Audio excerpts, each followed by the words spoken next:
My name is Mike Roberts. I am a retired preacher and union and community organizer.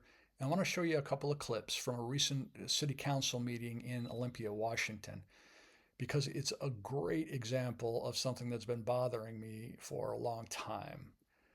The context is that they were debating a workers' bill of rights, and maybe reasonable people can disagree about that. I support it, but that's not my point. What I'm pointing at here is political accountability or the lack of political accountability. We've got two city councilors here. Each represents the opposite spectrum of how a labor friendly politician should be acting. Let me show you. and uh, and to think about, if I ever wanted to do anything in government again, if I wanted to run for election again, and to consider that I might not have union support or labor support. And I find that to be really intimidating.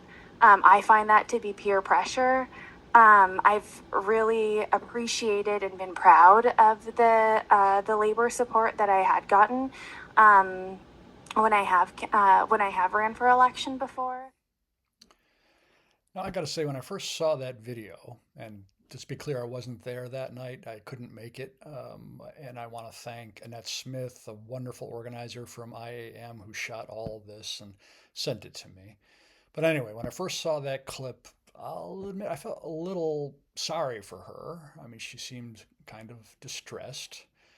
But what she's calling peer pressure, of course, is political pressure from folks who had endorsed her. So I'm not quite sure what she expects. But this next clip takes us to a different level. I also think about kind of a sort of different form of peer pressure where I've had so many conversations with people, both when I've been seeking out those conversations and when they've come to me, that have shared with me their opposition and their concerns about Proposition 1, but they wouldn't be willing to endorse it. They wouldn't be willing to speak out publicly. They wouldn't be willing to really let it be known to community members for fear of vandalism, for boycotting their businesses, for. Here we see that the councilwoman has a problem with the working people who donated to her campaign or campaigns to get her elected because she thinks they're vandals. Now, in Olympia, Washington, there's not vandalism going on. Unions aren't throwing bricks through windows or graffitiing businesses. They're perfectly civil.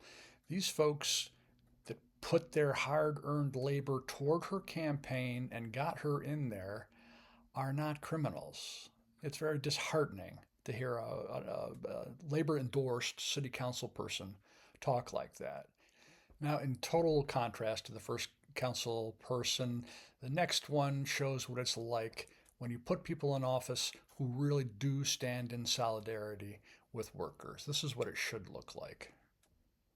On being working class people, that it's just complete malarkey, to quote a famous president, that that there's any kind of mobility opportunity for the vast majority of us who are going to work wages our lives. And it disgusts me when we lean on this whole, our economic development plan should be about a trajectory for everybody to become exceptional. Because there's one boss in a business, there's one manager on a shift, and all the rest of us are just doing our darn job, and we're working to live. We're not living to work. So I just that's, for me, this is a simple work-a-day obvious choice for Olympia to just make some gesture of respect for working class low-wage workers.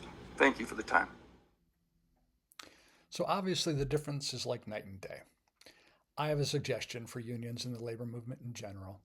Let's stop endorsing candidates who then go out and don't represent the needs of workers. Don't give them the money. Don't put people on the street knocking doors for them if they're not going to represent those folks. What we should do is hold accountability sessions, maybe quarterly, whatever that looks like, where you give them report cards. Let them know how they have done compared to how they said they would do. If there's room for improvement, let them know how to do that. If they're worthy of praise, then praise them for sure.